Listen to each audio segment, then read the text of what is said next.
welcome to the Retail Transformation Show with me, Oliver Banks.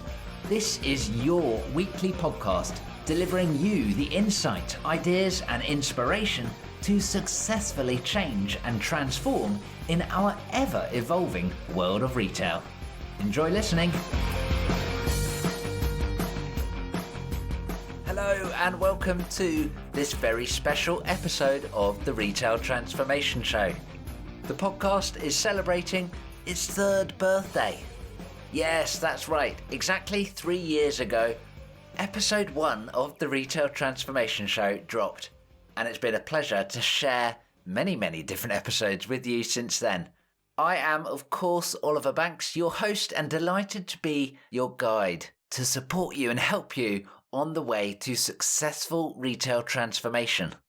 Thank you so much for listening, both to today's episode as well as all of the previous 157 episodes. And a massive thank you and shout out as well to all of our fantastic guests that have joined us here on the Retail Transformation Show to share their expertise, to share their thoughts and their viewpoint and guide us towards successful retail transformation. It's a real pleasure to put out episodes for you every single week.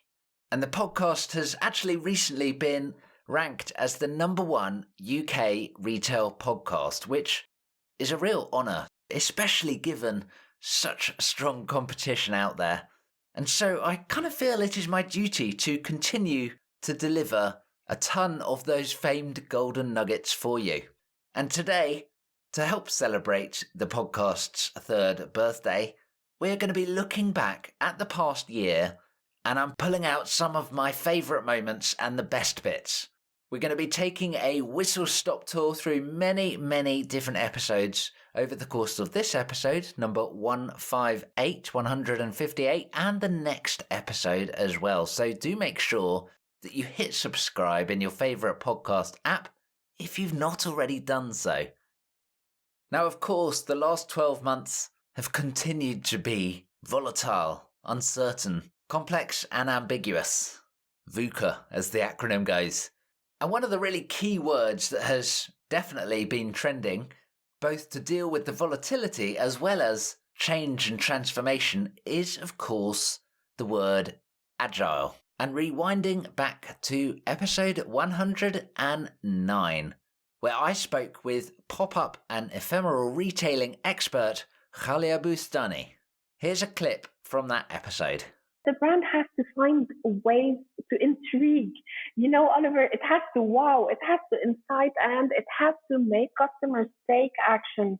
And that being said, communicating the pop-up store should be done in 3 phases: the before, the during, and the after. Okay. We cannot just communicate when the pop-up store is there. We have to build the momentum, as you mentioned earlier, and we have to make people want to come in and discover what happens in that pop-up store. And having said that, when we're talking about conception, the pop-up store has to be thought of and managed holistically, because everything related to it has to speak the same language or send in the same message. And it has to be very congruent with everything that surrounds it. You know, it has to be going with the flow of the location. It has to be naturally appearing in the location. And to finalize the points on making a pop-up store successful, I would say, Oliver, that we have to digitalize the store.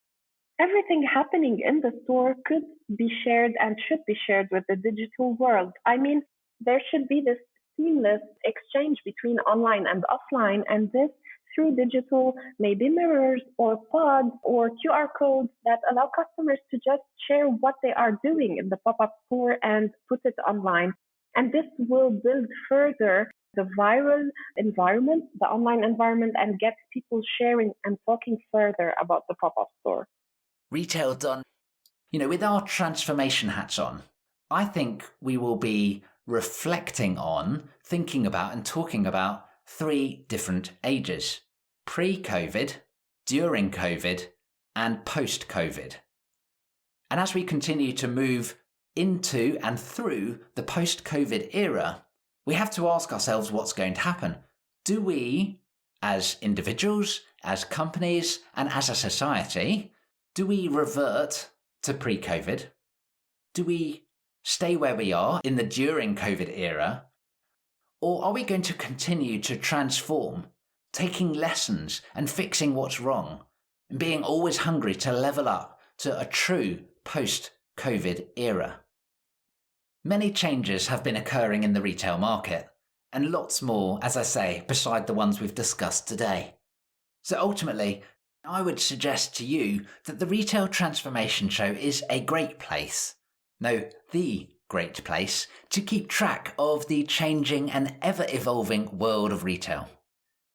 To help you keep pace with the changes and help you continue to deliver successful transformation, you should definitely subscribe to the Retail Transformation Briefing, my weekly email newsletter that guides you through the changing world of retail and shares key insight and intel to help keep you at the top of your game. You can sign up for free at obandco.uk/briefing. And if you've not already signed up for that Retail Transformation Briefing, then consider this an active reminder. Head over to obandco.uk/briefing and sign up for free. And we're going to be concluding looking back at the past year of the Retail Transformation Show and pulling out some of the golden nuggets and some of the best bits that I've really enjoyed. There are so many episodes to choose from, I have to be honest. And in many ways, I can't really do justice to about 24 hours worth of content in just a short space of time. But I hope you have enjoyed this initial tour of these golden nuggets, as I say. But I would love to hear what have been your favourite bits as well. Do reach out. oliver.banks@obandco.uk is my email address. And you can email me or reach out on LinkedIn as well. Now, if you want to refresh your mind as to any of these episodes, then the one place you must head over is the show notes today, which you can find at obandco.uk/158. That's obandco.uk/158. Thank you so much for tuning in, and I'll join you for part 2 next time. Bye for now.